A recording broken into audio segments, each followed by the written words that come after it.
Hillary Clinton announces a $7.5 million partnership between American companies and the South African Education Department that will help train teachers. And the SA Weather Service says snow in parts of the country is expected to continue until the early hours of tomorrow morning. I'm Richard Brooks. U.S. Secretary of State Hillary Clinton has announced a $7.5 million partnership between American companies and the South African Education Department that will help train teachers.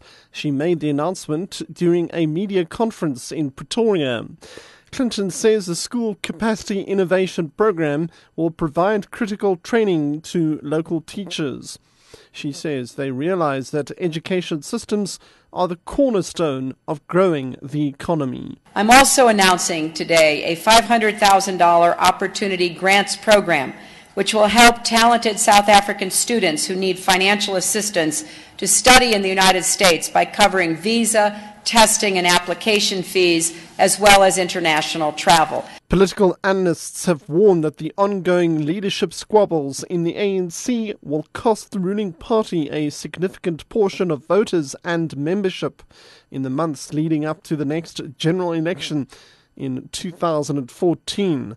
This as party leaders and members get embroiled in public spats ahead of the much-awaited National Leadership Elective Conference in the Eastern Cape in December.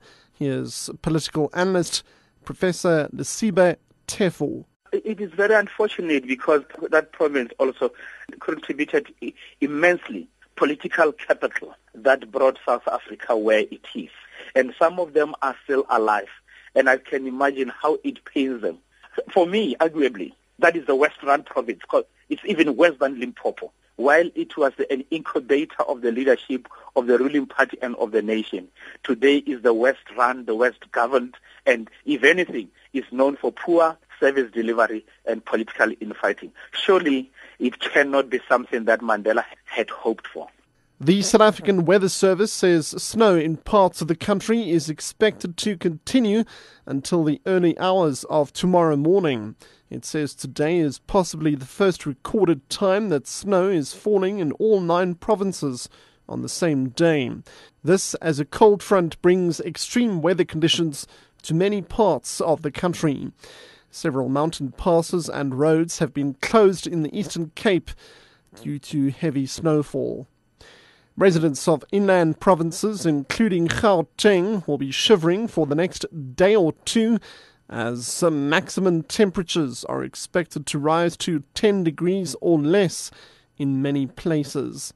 Pretoria residents also experienced a snowfall this afternoon, with flakes spreading into most of the eastern and northern parts of the city.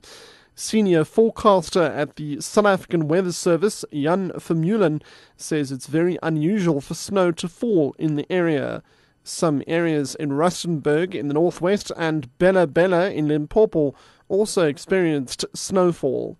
Vermeulen says people should brace themselves as there are still cold days ahead. We expect a cold front that is already east of RSA, followed by an intense high pressure to the south of the country that is advecting very cold air right over RSA. What is unusual of this event is that the snow has moved quite far north. As we've seen, there were snowfalls here in Erasmusrand in Pretoria, as well as reports of snowfalls at Rustenburg. And with regards to the current system that we have, the cold weather will still last until tomorrow, and also National Women's Day on Thursday